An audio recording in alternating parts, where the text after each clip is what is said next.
Kia ora and welcome to this video on question 1 of the 2016 Scholl Calc exam.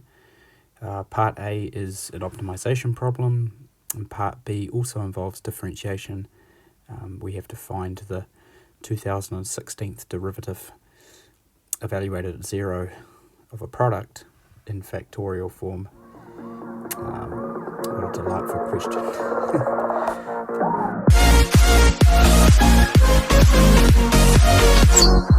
Alrighty, question 1A.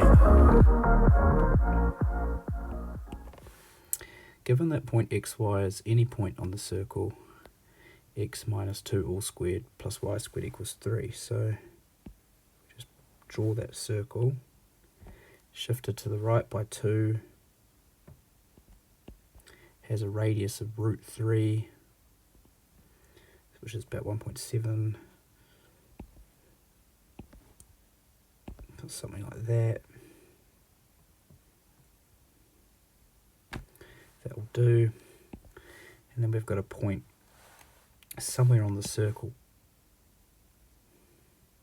call it point P, and we have to find the maximum value of y over x. Now y over x is actually the slope, because if we call it this point's x comma y, if we start at the origin and we go out x, up y, the maximum value of y over x will be the biggest value that slope can be. Of course, P has to stay on the circle, so we're talking about something like that, where there's a tangent to that line, and this position P here will be the optimal coordinate when the tangent just touches the circle. So we're looking for the steepest tangent.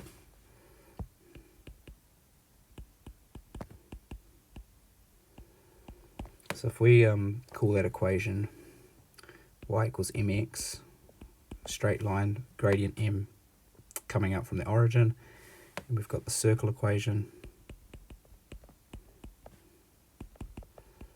If we sub one into the other, set the discriminant equal to 0.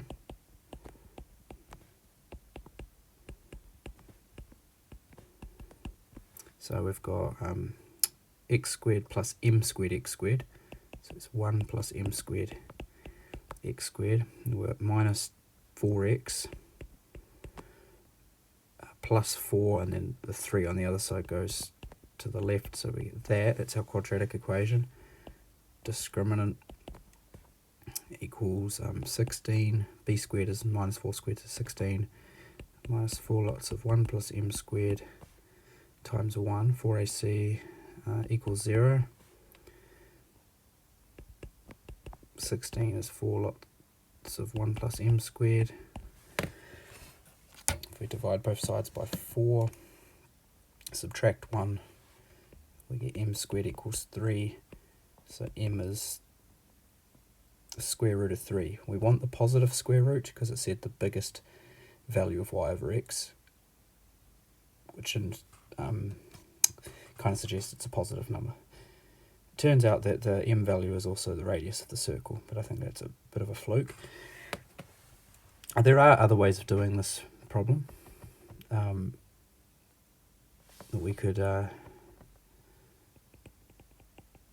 set up a triangle there and make that a right angle and use some trigonometry, because we know that this is root 3.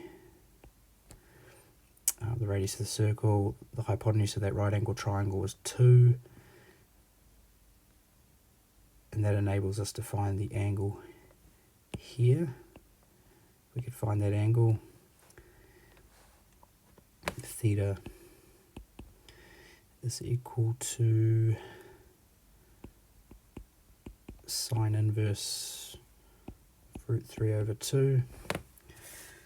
Okay, and if you work that out on the calculator or know your special triangles, you get pi over 3, or 60 degrees. And then we can drop a line down there, y and x. And for that angle there, when theta is pi over 3, y over x is the tan of pi over 3, which of course equals root 3. So that's another way of doing it. When I read the problem initially, I thought, okay, it's an optimization question. It asks us to find the maximum value of something. So if I said, let z equal y over x is the thing that we're trying to optimize, and I know that y is on the circle, so I can get this down to one variable by rearranging the circle equation.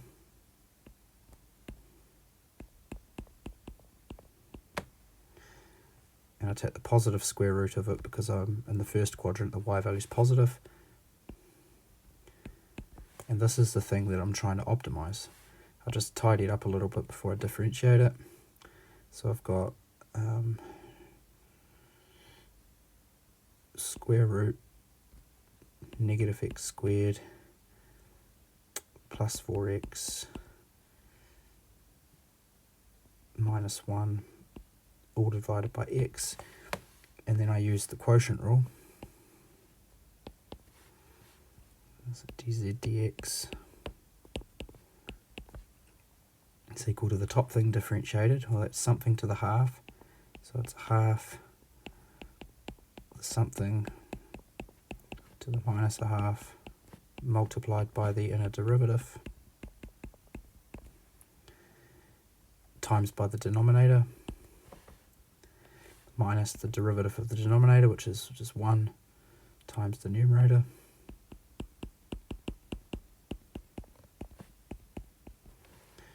all over the denominator squared, and we want to make that equal to 0. So I need to tidy up the stuff in the numerator. Got minus 2x plus 4 all times x over 2 square root minus x squared plus 4x minus 1, and that's going to equal square root negative x squared plus 4x minus 1. For it to be equal to 0, the thing that's here needs to equal the thing that's there. Okay, and then I can cross multiply this thing.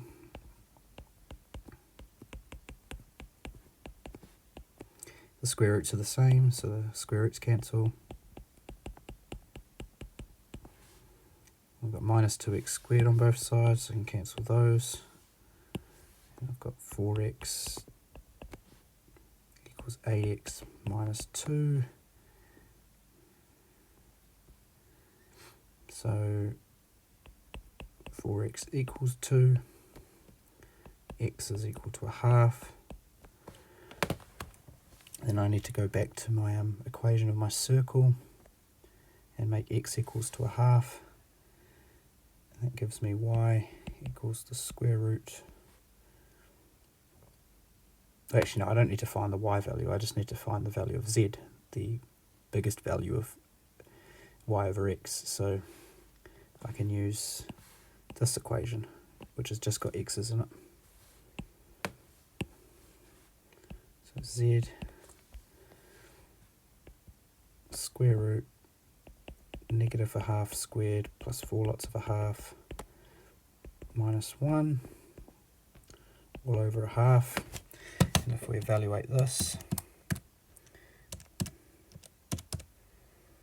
gives us on the top the square root of 3/4, and divided by a half is the same as timesing by 2. And 2 lots of the square root of 3/4 is of course equal to root 3, because we can pull the 4 outside the square root as a half, and 2 over 2 is 1. Okay, so we get the same answer. That's the slowest way of doing it, but it is the standard approach to it, I guess. Read the question as an optimization problem and then go from there.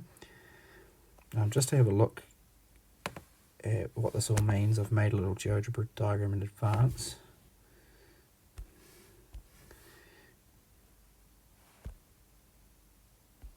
If it loads for us.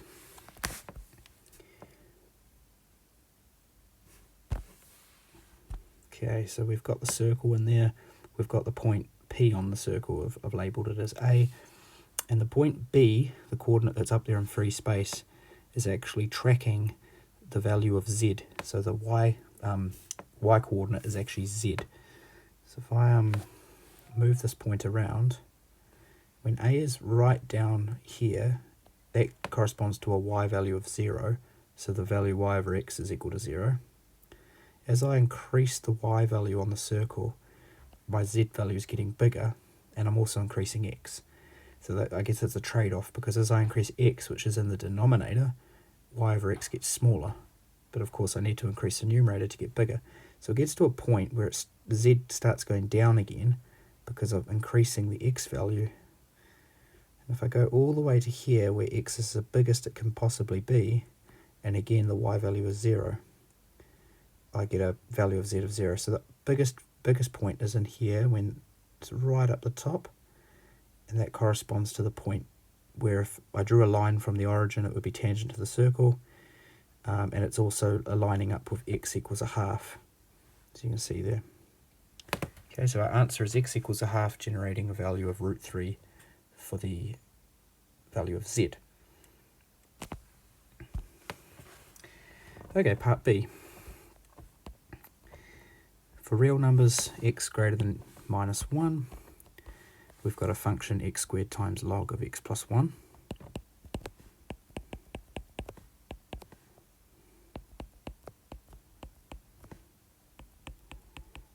And the first part asks us to find the second derivative of this function and evaluate it at 0. And they're using this notation f2 of 0 because they want us to go up to 2016, and it'd be a little bit tedious if they wrote f dash dash dash dash dash, each dash representing a derivative. Okay, so first up we'll just differentiate it once. Using the product rule, diff the first thing times the second, diff the second thing times by the first, and just tidy it up a little bit. Oopsies, not 2x. Getting ahead of myself. Okay, so that's the first derivative. We need to diff it again. The first part of this is a product again. So if we diff the first part of the product, which is 2x, we diff that, times by the second, diff the second part, times the first, and then the other part of this expression is a quotient. I could write it as a product by bringing the x plus 1 up and making it x plus 1 to the minus 1. And I think the mark schedule does that, but I'm not going to. I'm just going to use your quotient rule. So we've got plus the derivative of the top times the bottom minus the derivative of the bottom, which is 1 times the top, all divided by the bottom thing squared. Okay, and then tidy this up.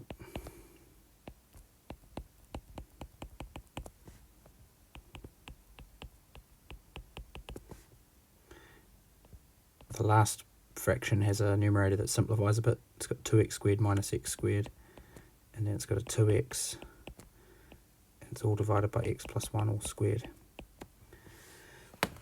Okay, so that's our second derivative, evaluated at x equals 0. We've got f dash dash of 0 is equal to 2 log of 1,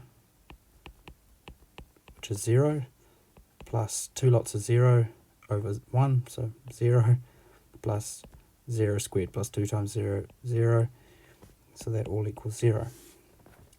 So it might be tempting to there go, for the next part, my bad, this is the first part, it might be tempting to think that the 2016th derivative is also 0. Let's go back, let's look at the function itself. F of 0 is equal to 0. F dash of 0 equals 0. There's always a factor of x in the expression, but eventually that disappears. So it's not going to stay 0, it's not going to keep going as 0. But the answer to that question is Okay, find the value of the 2016th derivative. So we need to find a pattern here. I find it easy to find patterns in numbers rather than patterns in functions. So I'm just going to differentiate this three more times and see if I can notice a pattern in the answers that I get. Okay, f dash dash dash x, the third derivative. Looking at this first term here, that diffs to 2 over x plus 1. Looking at the second term here, I use the quotient rule. Diff the top times the bottom minus the derivative of the bottom times the top, all over the bottom thing squared. And then the last term, again I used the quotient rule. Diff the top times the bottom minus the derivative of the bottom, which I use chain rule to do, times the top,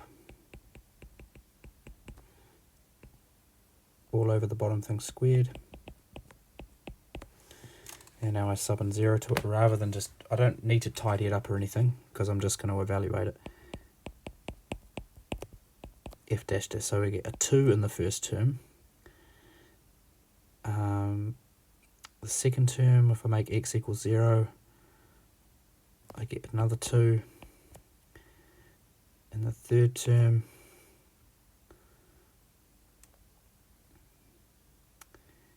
when I make x 0, I get 2 as well, so I get 6. There are lots of terms that disappear, like this x squared plus x, but because it's making x 0, that whole factor goes to 0. Okay, fourth derivative. It's a bit tedious, but it's going to help us find a pattern pretty quickly.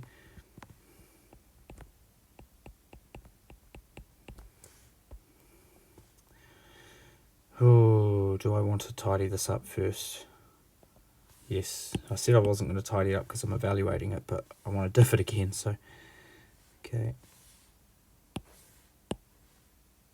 Bearing in mind that in a skull question you've got about half an hour to do a problem, maybe 35 minutes.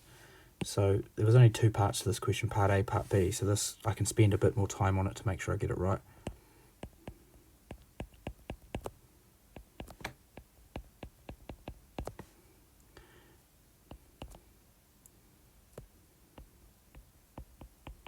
I wonder if there are any patterns between this function.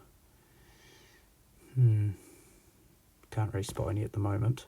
Although I've got rid of the log function, so that might be where the pattern starts appearing. And then this last term,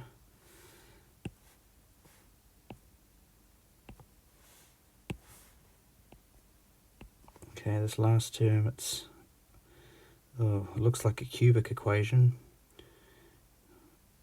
but I can cancel out a x plus 1 factor before I tidy it up. So I've got 2x squared, and then I'm taking away 2x squared. That's great. I've got 2x, another 2x makes 4x, take away 4x, that term's gone as well. And then the last term is I've got a 2, okay, so it's 2 over x plus 1 all cubed. Okay, that looks very much like there's going to be a pattern. Okay, fourth derivative. I need to realise that that's, from here on in I don't need the quotient rule. So I've got 2 over x plus 1 is the same as 2 times x plus 1 to the minus 1. This is 2 times x plus 1 to the minus 2. This is 2 x plus 1 to the minus 3. So I've got minus 2 over x plus 1 all squared, minus 4 over x plus 1 cubed,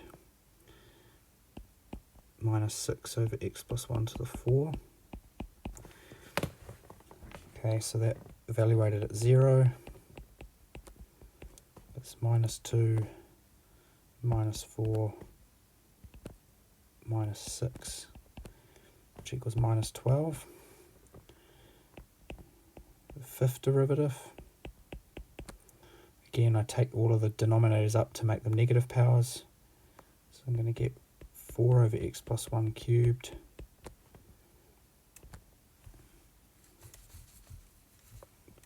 plus 12 over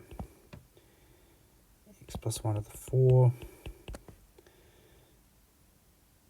plus 24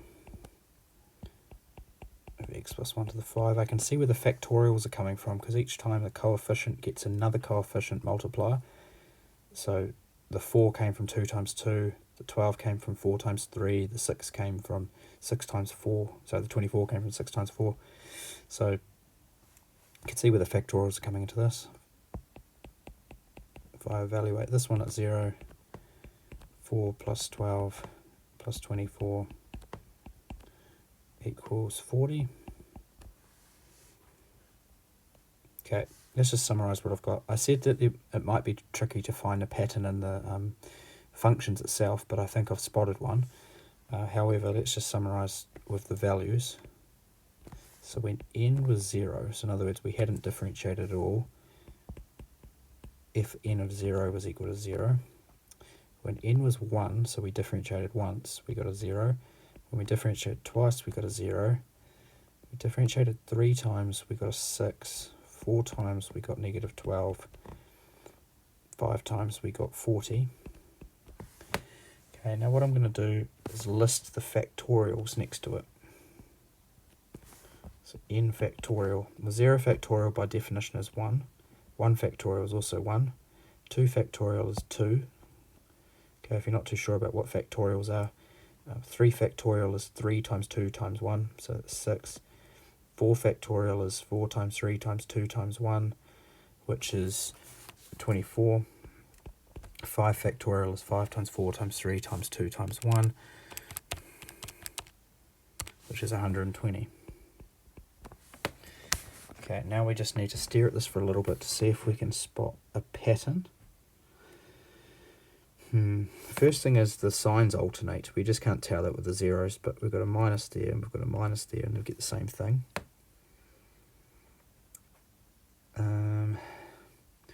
When you explore a pattern, usually you find the differences in the numbers, or you divide the numbers. So this one here, 6 to -12 is times by -2. -12 times 40 doesn't seem to give us a pattern at all. 40 over 12 is times by 10 over 3. It doesn't seem to work.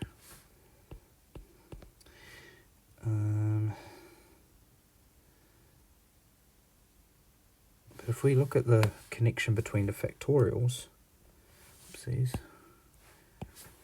that one's times by 3, that one's times by -2, that one's times by 1, that one there's times by 0. Okay, so I think we take n factorial and divide it by n minus 2. So I think f of n of 0 is equal to n factorial divided by n minus 2.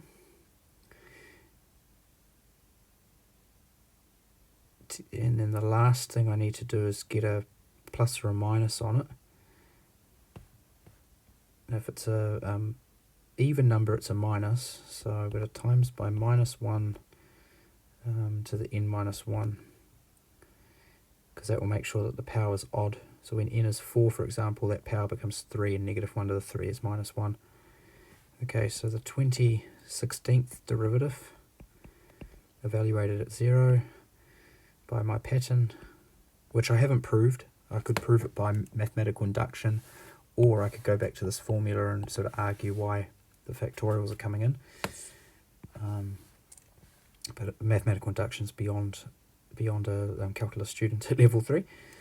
I think it's 2016 factorial divided by 2014, and because it's an even number, I think it needs to have a minus in the front of it. Let me just check the schedule to see if I've got the right answer.